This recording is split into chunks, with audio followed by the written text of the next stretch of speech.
Sa Leyte, natagpuan ang isang bagong silang na sanggol na iniwan sa isang maliit na kubo doon.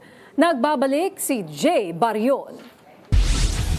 Inaalam ngayon ng mga otoridad ang pagkakakilanlan ng mga magulang ng bagong silang na sanggol na inabandona sa isang maliit na kubo sa gilid ng kalsada sa barangay Hugpa, Burawin, Leyte. Una rito, isang motorista ang nakapansin sa sanggol na nag-iisa sa kubo kaya't nilapitan niya ito. Agad niyang ipinagbigay alam ang insidente sa barangay at pulis. Dinala naman sa Rural Health Center ang sanggol para isailalim sa medical evaluation. Nabatid sa pagsusuri na hindi pa natatanggal ang umbilical cord ng sanggol. Ang status ng bata ay ninali pa hospital, tapos nagkakandak pa kami in follow-up investigation relative to an possible identity and parents ito mga nearby barangays bangin manla makakuang kita kung may da mga agportikan kay rani na barangay. Posible namang maharap sa kasong abandonment of minor in relation to Article 7610 ang mga magulang ng bata. Ako si Jay Barion ng PRTV News, nagseserbisyo para sa Pilipino.